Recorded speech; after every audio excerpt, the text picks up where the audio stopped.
आज की top world affair और डिफेंस की अपडेट पर ध्यान दें तो पहली अपडेट नेटो की मीटिंग से जुड़ी हुई है, जहां इस बार कनाडा को खुद नेटो के देश पीटते नजर आ रहे हैं, क्योंकि इस बार नेटो की मीटिंग काफी मायनों में महत्वपूर्ण थी और ऐसा लगता है कि नेटो में ही अब फूट पड़ती नजर आ रही है, जिसमें कनाडा सबके निशाने में रहा।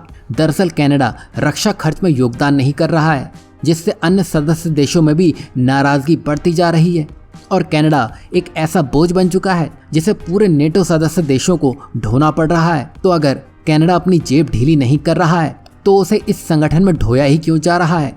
मतलब यहाँ आप देख सकते हैं जस्टिन ट्रूडो के राज में पूरा कनाडा ही बलि चढ़ चुका है। अब यहाँ ये देखना दिलचस्प होगा कि कनाडा को लेकर आखिर ये देश किस तरह का फैसला लेते हैं। वहीं ये मीटिंग जो बाइडेन के लिए भी काफ़ी महत्वपूर्ण थी और उनके लिए एक बड़ी परीक्षा भी थी, क्योंकि जिस तरह उन्होंने ट्रम्प के साथ डिबेट में अपने हथियार डाल दिए थे, उससे ये लग रहा था कि इस मीटिंग में भी उनसे कुछ नहीं होगा। लेकिन उन्होंने इस पूरी मीटिंग को प्रभावी ढंग से संभाला और नेटो देशों को एकजुट रखा। वहीं जो बाइडेन ने यह भी कहा कि सभी देशों को अपने हथियार का प्रोडक्शन बढ़ाना होगा ताकि रूस से मुकाबला करना आसान हो सके। वहीं इसमें चीन की जबरदस्त क्लास ली गई है, क्योंकि जिस तरह चीन रशिया को खुले हाथ मदद करने में लगा है वो पूरा नेटो देख रहा है। वहीं इस मीटिंग में स्पेन ने फिर से गाजा का मुद्दा उठाया, जहां उसने गाजा और यूक्रेन में मानवाधिकारों के मुद्दों पर नेटो के दोहरे रवैये की आलोचना की है। यहाँ आप देख सकते हैं कैसे ये देश इतना बड़ा मजबूत संगठन होने के बावजूद इनकी खुद की आपस में नहीं बन पाती है और इसमें ये भारत को शामिल करने की बात कह रहे हैं।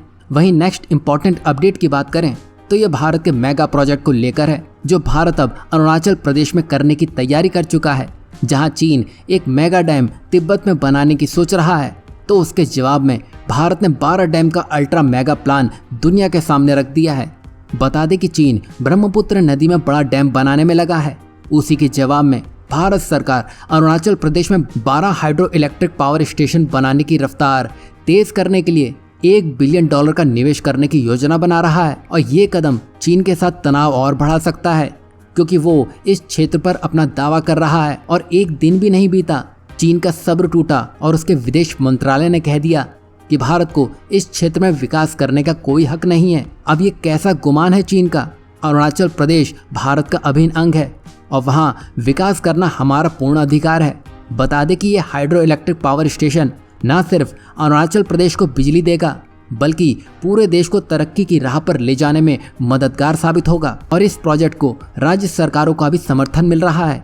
इससे न सिर्फ पर्यावरण को फायदा होगा, बल्कि स्थानीय लोगों के पुनर्वास और रोजगार के अवसर भी पैदा होंगे। वहीं चीन को यह बिल्कुल भी बर्दाश्त नहीं हो रहा है। दरअसल चीन भी ब्रह्मपुत्र नदी में बांध बनाने की फिराक में लगा हुआ है और भारत को चिंता है कि इससे बाढ़ जैसी प्राकृतिक आपदाओं का खतरा बढ़ सकता है और पानी की कमी भी हो सकती है। और चीन की यही हरकतें सीमा पर तनाव बढ़ाने वाली है।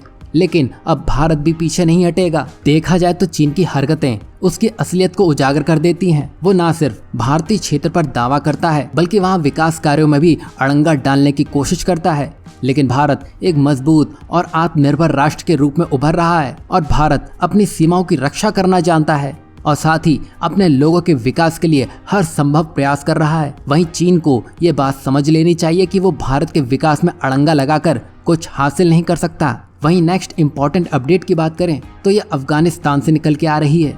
बता दें कि अफगानिस्तान के किसानों ने अपनी मेहनत और व्यापारियों की सूझबूझ से नया मुकाम हासिल कर लिया है, जहां अफगान के व्यापारियों ने भारत को 91 मिलियन अफगानी कीमत वाले प्याज का पहला शिपमेंट पाकिस्तान के रास्ते भारत भेज दिया है। बता दें कि भारत को ये प्याज का पहला शिपमेंट मिलने से मानो पाकिस्तान और चीन की हालत खराब हो चुकी है और ये घटनाक्रम इन दोनों देशों के लिए तगड़ा झटका है। सोचिए, अफगानिस्तान जो कभी युद्धग्रस्त क्षेत्र रहा है, अपने किसानों की मेहनत से भारत को इतना बड़ा व्यापारिक सौदा दे रहा है और ये भारत की कूटनीतिक जीत है। अब तक पाकिस्तान अफगानिस्तान को अपने बैकयार्ड की तरह इस्तेमाल करता आया था, लेकिन अब इस सौदे से पाकिस्तान की अकड़ ढीली होने वाली है। बता दें कि चीन और पाकिस्तान अफगानिस्तान को अपने प्रभाव में रखना चाहते हैं ताकि वो भारत को घेर सकें, लेकिन अब भारत का अफगानिस्तान से सीधे व्यापार करना इनको बड़ी चोट दे गया है। भारत को ये शिपमेंट मिलना सिर्फ व्यापारिक सौदा नहीं है, बल्कि ये ताकत का प्रतीक है। ये बताता है कि भारत व्यापार और कूटनीति दोनों में ही माहिर है। आपको क्या लगता है ये एक शिपमेंट इन दोनों देशों को कितना भारी पड़ने वाला है? वहीं नेक्स्ट अपडेट की बात करें तो ये बांग्लादेश से जुड़ा हुआ है, जहां रूस की मदद से यहाँ न्यूक्लियर पावर प्लांट बनना है। और खास बात तो यह है कि इसमें भारत की कंपनियां भी शामिल होंगी। मतलब बांग्लादेश को अपने हर बड़े प्रोजेक्ट में भारत की उपस्थिति चाहिए। बता दें कि भारतीय कंपनियां बांग्लादेश के रूपपुर न्यूक्लियर पावर प्लांट निर्माण में अहम भूमिका निभा रही हैं। और ये चीन को सीधा संदेश है कि दक्षिण एशिया में उसका एक छत्र राज नहीं चलेगा। सोचो, इतने बड़े प्रोजेक्ट में भारतीय कंपनियों का दम दिखाना, वो भी रूस के साथ मिलकर, ये तो चीन की नाक के नीचे धूल झोंकने जैसा है। अब बांग्लादेश को न सिर्फ सस्ती और भरोसेमंद टेक्नोलॉजी मिलेगी, बल्कि भारत जैसे मजबूत साथी भी। वहीं ये प्रोजेक्ट बांग्लादेश की राजधानी ढाका से 160 किलोमीटर दूर बनाया जा रहा है। इसमें 2 रिएक्टर होंगे जो कि कुल 2400 मेगावाट बिजली पैदा कर सकते हैं। और ये लेटेस्ट जनरेशन के VVER 1200 रिएक्टर का उपयोग किया जाएगा, जो कि अंतर्राष्ट्रीय सुरक्षा मानकों का पूरी तरह से पालन करेगा। बता दें कि ये खबर भारत और रूस के बीच न्यूक्लियर एनर्जी के क्षेत्र में बड़े सहयोग को दर्शाता है। वहीं भारतीय कंपनियां बांग्लादेश की महत्वाकांक्षी योजना में भाग लेकर अपनी विशेषज्ञता का प्रदर्शन कर रही हैं। जैसा कि कल हमने आपको बताया था कैसे भारत और रूस के बीच में 6 न्यूक्लियर पावर प्लांट को लेकर बड़ी डील हुई है। साथ ही यूरेनियम को लेकर भी रूस ने बड़ा ऑफर दिया है। और अब एक साथ मिलकर बांग्लादेश में एक न्यूक्लियर पावर प्लांट खड़ा करना दुनिया के देशों को एक बड़ा संदेश दे चुका है। वहीं नेक्स्ट अपडेट की बात करें तो ये भारत के चावल के एक्सपोर्ट से जुड़ी हुई है, जिसने वियतनाम और थाईलैंड की कमर तोड़ के रख दी है।